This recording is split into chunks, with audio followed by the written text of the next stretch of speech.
저는 MNS 학원에서 화원 수업을 맡고 있는 준필쌤이라고 하고요. 이제 4월 첫 주니까 중간고사가 한 3주 조금 넘게 혹은 뭐 4주 정도 이렇게 남은 시점입니다. 그래서 이때 또 여러분들이 해야 될 가장 중요한 일 중에 하나가 작년 우리 학교에서 어떤 식으로 문제가 나왔는지 기출을 한번 분석해 보는 거거든요. 그래서 이제 남은 3, 4주 동안의 시간 동안 내가 좀 어떤 방향으로 좀 더 자세하게 좀 더 많은 시간을 투자해서 공부를 할지 그 방향을 잡는 데 큰 좀 도움이 될까 해서 저희가 너무 좀 무겁지 않게 뭐 각 소단원별로 그다음에 주요한 문항 분석 정도 같이 한번 분석하는 시간을 가져보려고 합니다. 자, 그러면 잠깐 이제 작년에 한백고 같은 경우에는 전체 23문제가 출제가 됐는데 20문제는 객관식, 그 다음에 3문제는 서술형으로 출제가 됐었고 전체적인 난이도로 봤을 때는 이제 중 정도로 해서 너무 어려운 문제들이 출제되지 않았었고 좀 기본에 좀 충실해서 열심히 준비했다면 얼마든지 좋은 점수를 받을 수 있는 정도의 난이도로 출제가 됐었어요. 그래서 세부 문항별로 좀 들어가게 되면 우리가 이제 당연히 1단원을 각 소단원별로 화학의 유용성, 몰과화학식량, 양적관계, 몰롱도 이렇게 해봤을 때 전체적으로 이제 밸런스는 비슷비슷하게 출제가 되었고 몰롱도에서 이제 4문항 정도가 출제가 됐습니다. 근데 봤을 때 특히 양적관계에서 좀 어려운 문제가 나오기 때문에 사실 항상 1단원 시험이 어려운 것인데 작년에 한백고 이제 중간고사 기출 같은 경우에서는 이 양적관계에서 우리가 흔히 말하는 그 고난도 문제들이 출제가 되지 않았어요. 모의고사 유형으로 여러 문제를 좀 준비를 해야만 맞출 수 있는 오랜 시간이 걸리는 그런 가장 난이도가 높은 문제가 출제되지 않았기 때문에 전체적으로는 뭐 큰 어려움 없이 준비할 수 있었고 오히려 몰롱도 계산에서 이제 밀도를 이용해서 계산하는 게 조금 까다로운 게 있었고 나머지 부분에서는 그렇게 크게 막 까다로운 계산을 요구하는 문제는 출제되지 않았다. 그래서 좀 중상에 해당하는 정도가 2문항 있었던 걸 제외한다면 나머지는 얼마든지 내가 성실하게 준비를 하면 얼마든지 풀 수 있는 문제들로 출제가 되었다. 이렇게 볼 수 있겠습니다. 그래서 소단원별로 뭐 간단한 포맷을 좀 해보자면 알다시피 이제 화학의 유용성은 우리가 대부분 키워드로 좀 암기 좀 하는 이런 거잖아요. 그래서 그 패턴에 맞게 화학의 유용성에서는 내가 키워드 중심으로 알고 있는 단순하게 암기 좀 하는 것들을 제대로 준비만 했다면 쉽게 맞출 수 있는 문제들로 구성이 되어 있었고 그 다음에 이제 몰과 화학식량에서는 뭐 원재단 개념이나 아니면 몰수랑 질량, 뭐 몰수와 부피 관계 이런 것들을 좀 전체적으로 다 골고루 다루긴 했으나 그 각각의 문항에서 여러분들한테 요구하는 그런 계산들이 까다롭지 않았기 때문에 얼마든지 쉽게 해결할 수 있었다. 방금 말씀드린 것처럼 양적 관계에서는 우리가 흔히 알고 있는 모의고사 유형, 고난도 유형 문제는 출제되지 않아서 좀 기본 유형에 해당하는 양적 관계의 문제들이 출제됐기 때문에 얼마든지 내가 풀어가지고 맞출 수 있는 문제들로 되어 있었고 그 다음에 이제 이 몰롱도 같은 경우에 이제 20번에서 퍼센트 농도하고 몰롱도를 환산하는 이 문제 요 문제가 조금 까다로운 문제로 볼 수 있겠고 뭐 그걸 또 제외하면 몰롱도 문제에서도 나머지는 이제 기본 유형 문항들로 출제가 되었다고 볼 수 있겠습니다. 서술형도 사실 그렇게 어렵지 않았거든요. 그래서 전체적으로 봤을 때는 내가 어떤 교과서 중심의 기본에 충실한 것 이외에 또 되게 어려운 것들을 막 일부러 더 막 준비하지 않으면 골탕을 먹는 느낌이 그런 시험 너무 어려워가지고 내가 막 공부한 것과 점수 차이가 너무 많이 나는 시험은 아니었다. 이렇게 총평을 할 수 있겠고요. 그럼 저희가 또 여기서 두 문항 정도 좀 이렇게 문항 분석을 통해서 이런 문제들이 있었다는 걸 좀 분석을 하고 마무리하도록 하겠습니다. 자, 그러면 주요 문항 분석으로 넘어가 보겠습니다.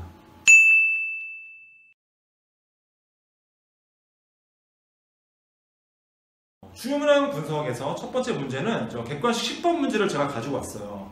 사실은 이 문제가 조금 특이한 게 우리가 교과 개정이 되면서 사실 이 실험식이라는 개념을 배우지 않고 있죠. 근데 이 문제는 실험식이라는 개념을 조금 알아야만 풀기 좀 수월한 그런 문제였는데 실험식 개념을 좀 이제 평소에 공부해놓지 않았던 학생들은 좀 풀 때 어려움을 겪었을 수도 있을 것 같아요. 한번 보겠습니다. 탄소와 수소로 이루어진 화합물이니까 탄화수소겠죠? 탄화수소가 있는데 각각 탄화수소가 그 분자 하나당 구성되어 있는 수소 원자수가 각각 둘 다 4개래요.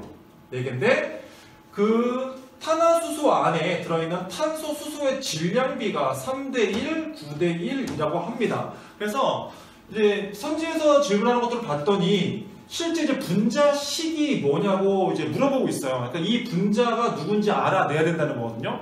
그러면 얘네들이 어떤 분자인지 어떻게 알아내지? 라고 했을 때 성분원소의 질량비를 가지고 바로 알아낼 수가 있습니다. 그리고 이 질량비라고 하는 것이 연결되는 키워드가 사실은 이제 실험식이라는 키워드였어요.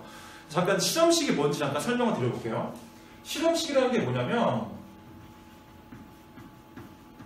그 분자를 구성하고 있는 원자 간의 몰수비를 표현한 식을 실험식이라고 합니다. 그러니까 분자를 구성하는 원자 간의 몰수비를 표현한 식을 실험식이라고 합니다. 그럼 예를 들어서 우리가 지금 다루고 있는 10번에서 다루고 있는 물질은 탄화수소니까 탄화수소는 어쨌거나 이런 식으로 생겼을 거잖아요. 이렇게 생겼겠죠? 이렇게 다양한 숫자들이 붙어가면서 종류가 다양한 탄화수소가 만들어지는 것일 텐데, 그러면 이런 탄화수소의 분자식에서 요 m 대 n에 해당하는 이 숫자가 이 탄화수소를 구성하고 있는 탄소와 수소의 몰수비를 표현한 숫자라고 볼 수 있는 거예요. 그러면 이게 탄화수소를 구성하고 있는 탄소와 수소 원자의 몰수비라는 것이고, 그러면 몰수비라는 것은 우리가 어떻게 나타낼 수 있죠? 몰수비라고 하는 것은 원자량의 비를 분모에 넣고 분자에는 질량비를 집어넣으면 되는 거죠. 그죠? 우리가 몰수는 원자량분의 질량이니까 그럼 두 원자의 몰수 비를 구하려고 하면 원자량의 비를 집어넣고 질량의 비를 집어넣으면 되겠죠. 그죠?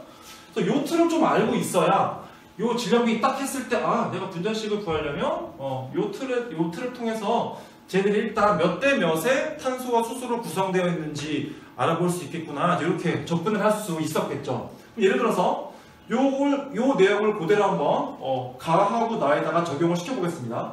그럼 가 같은 경우에 m 대 n을 구한다고 하면 일단 당연히 원자량은 탄소, 수소기 때문에 둘 다 12대 1이에요. 12대 1. 맞죠? 그리고 질량비는 3대 1이죠. 3대 1입니다.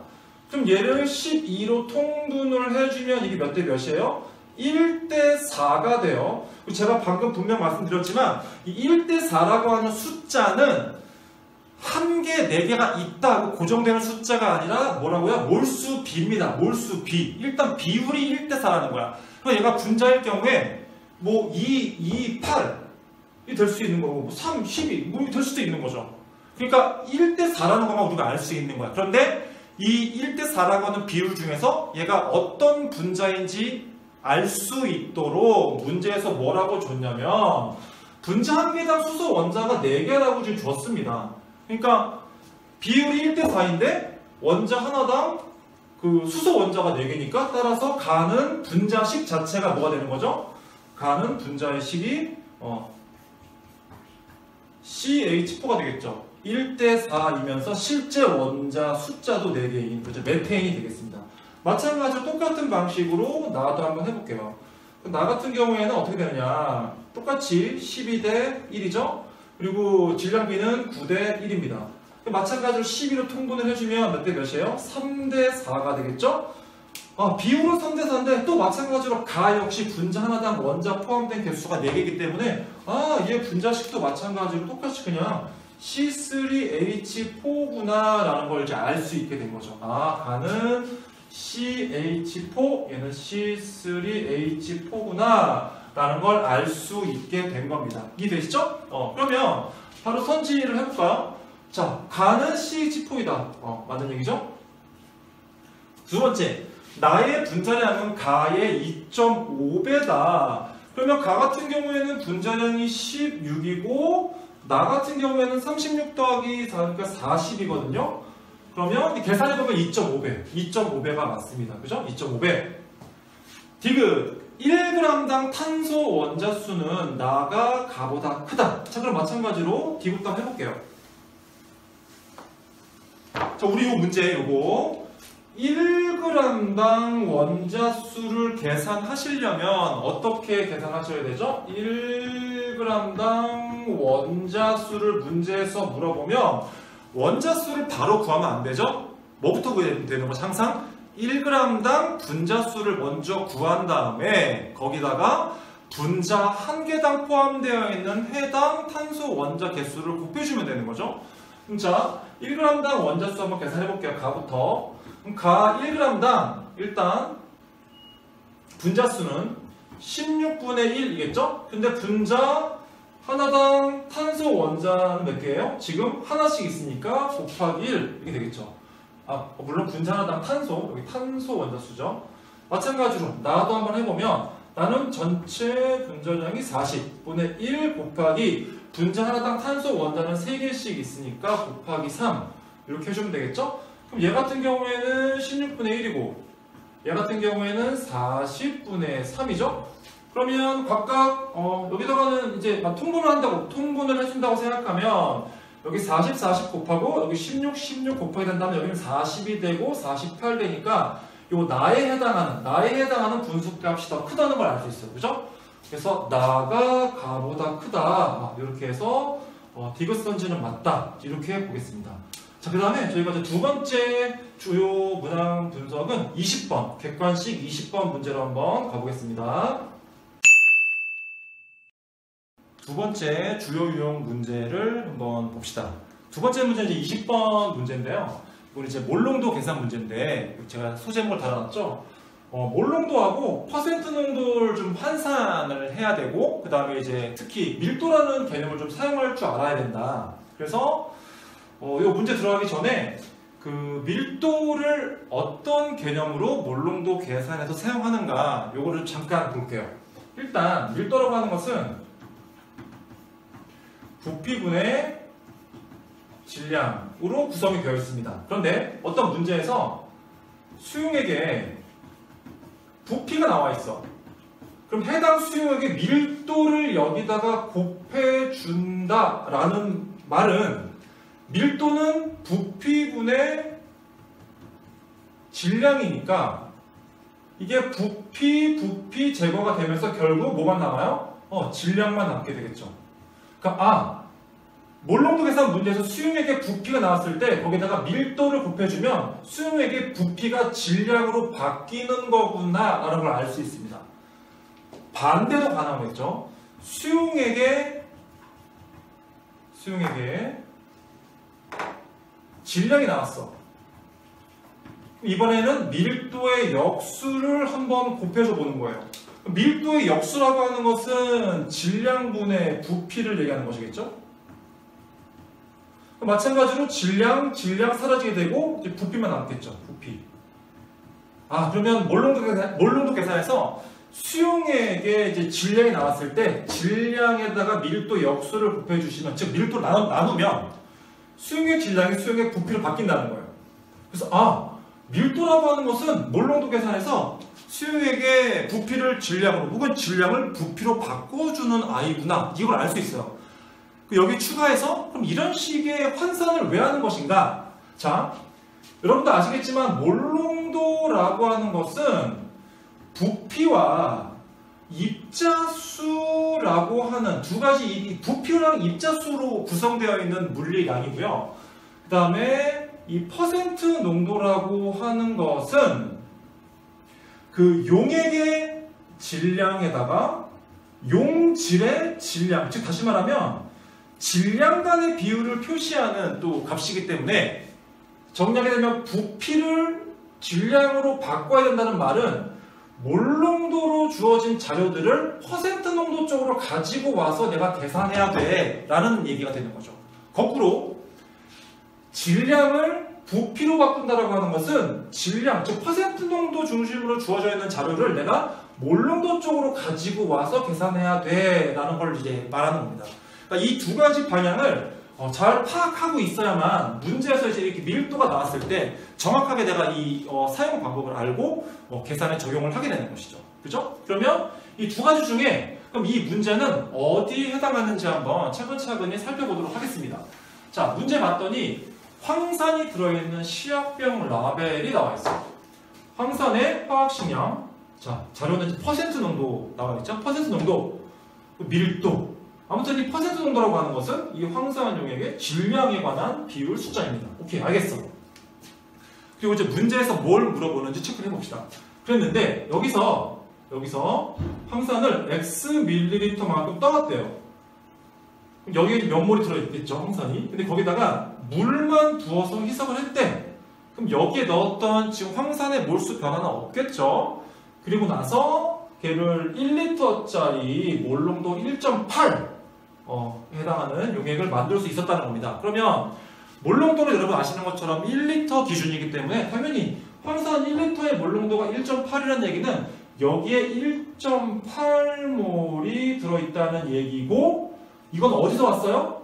여기다가 물만 부은 것이기 때문에 여기도 마찬가지로 1.8몰에 해당하는 황산이 들어있다는 얘기가 되겠죠. 그런데 문제는 이 X가 몇 밀리리터인지를 구하라는 겁니다. 근데 방금 말씀드린 것처럼 질문은 X 밀리리터지만 이 X는 어디서 왔습니까? 여기에서 왔어요. 여기에서. 다시 말하면 1.8몰에 해당하는 황산이 들어있는 이제 부피가 될 텐데, 근데 이게 이제 황산이 1.8몰이 들어있으려면 몇 미리가 돼야 되는 거지? 라는 것에서 가늠을 잡을 수 없어. 그래서 이거를 뭘로 바꿔서 한번 계산을 해봐야 돼요. 퍼센트 농도, 즉 질량 중심으로 주어져 있는 정보로 바꿔서 한번 계산을 해봐야 되는 겁니다. 다시 이제 여기로 가지고 와서 한번 차근차근히 한번 해보겠습니다. 자, 방금 떠갖고 왔던 Xml 안에는 황산이 1.8몰이 들어있을 거예요. 그죠? 그리고 이 1.8몰의 몰수가 들어있는 이 용액의 질량, 이 X에 해당하는 용액의 황산의 질량에 거기 들어있는 황산의 질량을 곱해서 100을 곱해주면 당연히 퍼센트는 98%가 당연히 나오겠죠. 그죠? 여기서 또 보니까 이 Xml에 해당하는 농도는 당연히 98%가 되겠죠. 그런데 중요한 건 이 분수에 해당하는 분자, 분모가 전부 다 뭘로 구성되어 있어? 질량에 관한 데이터로 되어 있다. 그래서 이거를 한번 차근차근히 다시 바꿔보도록 하겠습니다. 일단 황산의 질량은 어떻게 바꿀 수 있느냐? 방금 얘기했잖아요. 얘가 1.8몰 들어있어. 그럼 1.8몰은 화학식량 98이라고 적기 때문에 여기다가 98만 곱해주게 되면 X 밀리리터에 들어있는 황산의 질량은 구할 수 있어요. 그죠? 구할 수 있어. 그럼 이제 X 밀리리터, 즉 황산 X 밀리리터에 해당하는 용액의 질량을 이제 구해가지고 오시면 되겠죠. 요때 사용하는 게 뭐다? 바로 이제 밀도라는 겁니다. 방금 말씀드린 것처럼 이 밀리리터를 이 용액의 밀도랑 곱해주게 되면 질량으로 바뀌게 된다고 했죠? 그래서 그러면 X 밀리리터 황산의 질량은 얼마야? 말 그대로 X 곱하기 1.8 즉 g이 되는 겁니다. 이렇게 그냥 아시겠죠? 그것도 당연히 g이 되겠죠? 곱하기 100을 하면 이게 98%에 해당하는 농도가 나오겠다. 용액의 질량, 용질의 질량 곱하기 100 했을 때 퍼센트 농도 이렇게 되는 거죠. 그러면 이거를 바로 계산하지 마시고 좌변 우변 좀 정리를 해보면 숫자가 금방 제거된다는 걸 알 수 있거든요. 자, 이거 x 이쪽으로 넘겨주시고 98하고 자리랑 바꿔볼까요? 98하고 x를. 그럼 여기 이제 98에 내려오게 되고 여기 x가 이렇게 자리를 하게 되겠죠? 그죠? 그러면 분자 분모가 약분되고 결국 x는 얼마가 된다? x는 100ml가 된다. 이렇게 우리가 계산할 수 있겠습니다. 자, 그래서 이렇게 저희가 두 문제 정도 뽑아서 작년 우리 기출문제 주요 문항 분석을 한번 해봤고 이제 남은 시간 동안, 남은 3주 혹은 4주 되는 시간 동안, 이제 이런 지난 작년에 나왔던 기출 문제 또 분석을 통해서 내가 어느 부분을 좀 더 모자란 부분 채워야 되는지 방향 결정을 잘 하셔가지고 중간고사 준비 마무리 잘 하도록 합시다. 자, 수고하셨습니다.